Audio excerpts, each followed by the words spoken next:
Salmებით დიანა, დიდი მადლობა მოწვევისთვის. კი ბატონო, მოგვიყვებით მოძრაობა სოციალური დემოკრატიისთვის, რა ამბიცია თუ ეს თქვათ განაცხადია ეს თქვენი ყველას მხრიდან.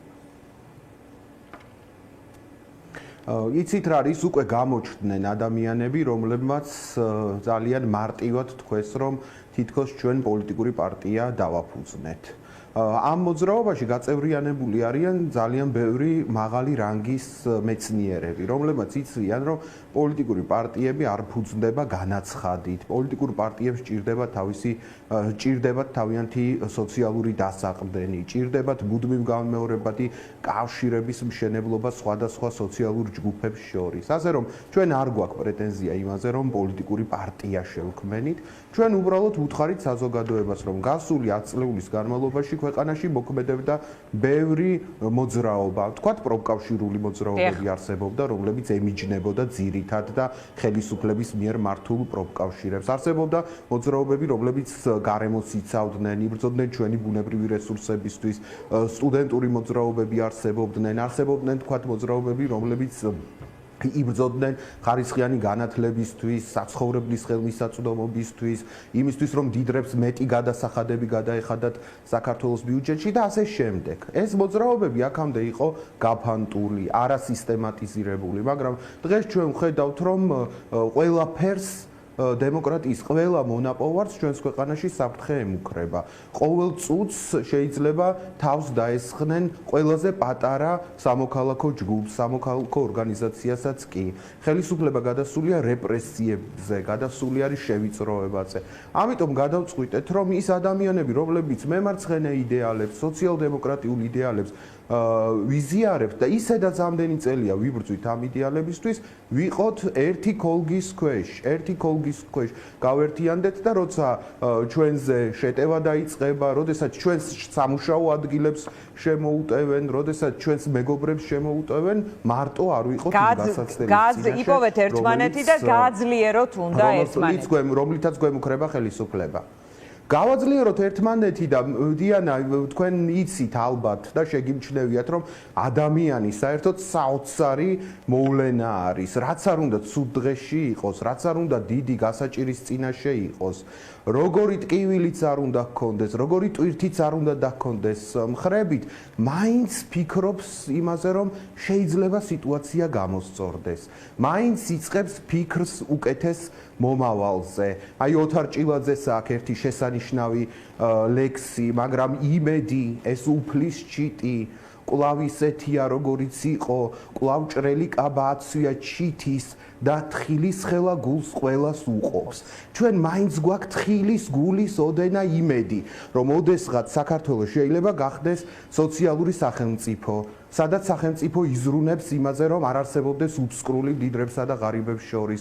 ჩვენ გვაქვს თხილის გულის ოდენა იმედი იმისა, რომ საქართველო ოდესმე შეიძლება გახდეს მწვანე სახელმწიფო და დაიცას თავისი გარემო, მდინარეები, ხევები, რომელსაც ეს ტრანსნაციონალური კორპორაციები ემუქრებიან. ჩვენ გვაქვს იმედი, რომ ოდესმე საქართველო იქნება ისეთი ქვეყანა, სადაც პენსიონერს არ შეეშინდება სიბერის, ახალგაზრდას არ შეეშინდება უმუშევრობის და სწავლის ქირის გადახდა. ყველა ადამიანს ექნება შესაძლებლობა, რომ თავისი შრომის შედეგად ბინა შეიძინოს და ქუჩაში არ ეკდოს და 100 წლიანი პოლიტიკურ პროცესში რა დიანა გაუნაწილოთ ყველას.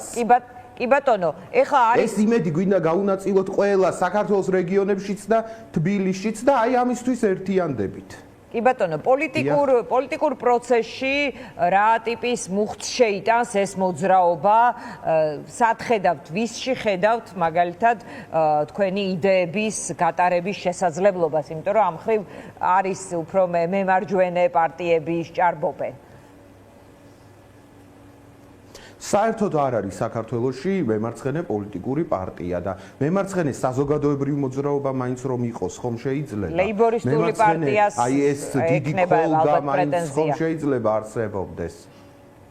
ვის ექნება პრეტენზია? შეიძლება ლეიბორისტულ პარტიას თქვა აქვს ამაზე პრეტენზია.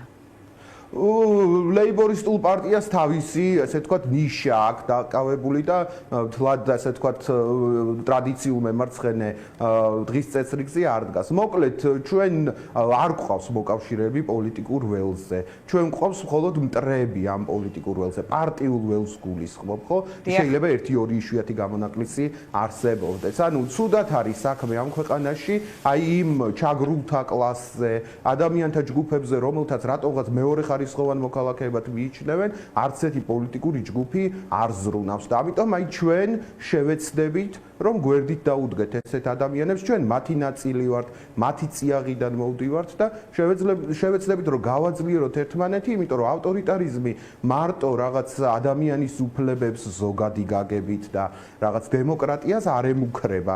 თუ არ იქნება საქართველოში ევროპული ტიპის სახელმწიფო, ჩვენ გვექნება ღარიბი აღმოსავლური ტიპის დესპოტია და სიღარიბე კიდევ უფრო მეტად დაახრჩობს ადამიანებს და ივანიშვილის პოლიტიკა საერთოდ არის ემიგრაციაზე ორიენტირებული პოლიტიკა. მას უნდა რომ საქართველოში არავინ არ შრომობდეს, არავინ არ მუშაობდეს, უნდა რომ ხალხი გაიქცეს ამ ქვეყნიდან და სხვა ქვეყნების ეკონომიკა შექმნას. და აი ბატონმა ივანიშვილმაც და ყველა სხვა პოლიტიკურმა ძალამაც უნდა იცოდეს, რომ საქართველოში არიან მაღალი რანგის პროფესიონალები, რომლებიც ერთიანდებიან და შეეცდებიან, რომ ეს თემები, სოციალური სამართლიანობის თემები შემოიტანონ დღის წესრიგში და რაც მთავარია, ჩვენ გამოგვარჩევს დიანა ერთი ხაზი, რომ ეს მოძრაობა არის მთლიანად შიდა დემოკრატიაზე დაფუძნებული. აქ ზოგიერთებს ესე იგი გაუჩნდა შიში ჩემი ცოდვების ბჭყალებში ვამბობ გამო და დაიწყეს რომ აი სადაც ლორდ კიფანიძე იქნება, სადაც ვინმე სხვა იქნება,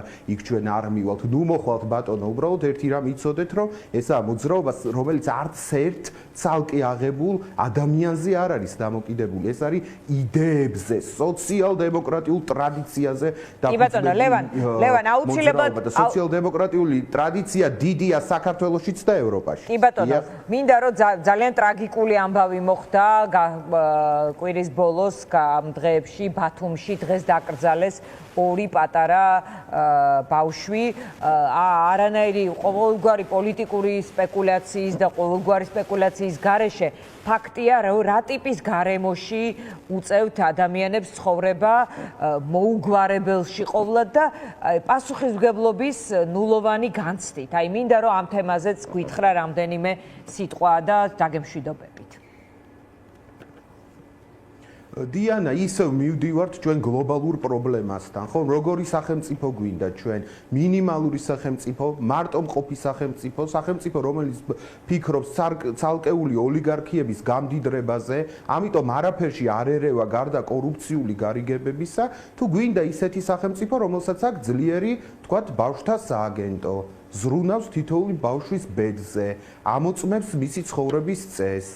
გვინდა ისეთი სახელმწიფო, გვინდა ეს კორუფციული, კორუმპირებული, ოლიგარქიული სახელმწიფო, თუ გსურს ავაშენოთ ისეთი სტრუქტურები, რომლებიც ქალაქმშენებლობას არეგულირებენ, ადამიანის სოციალურ ბედზე ფიქრობენ, სოციალურ ბინადმშენებლობას ეწევიან და ასე შემდეგ. სამწუხაროდ, ბოლო 30 წელია და განსაკუთრებით აი ამ ოლიგარქიული რეჟიმის დროს კიდევ უფრო მეტად თვალსაჩინო გახდა ეს ყველაფერი.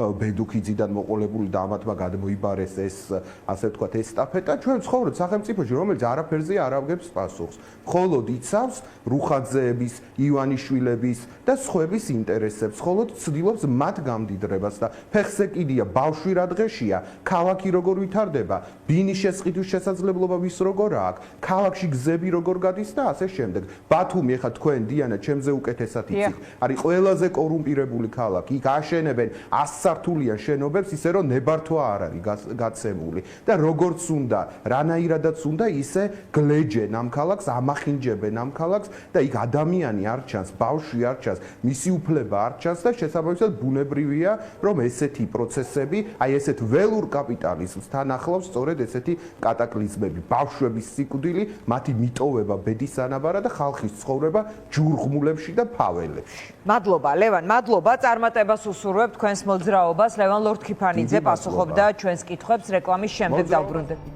პირდაპირ ეთერში.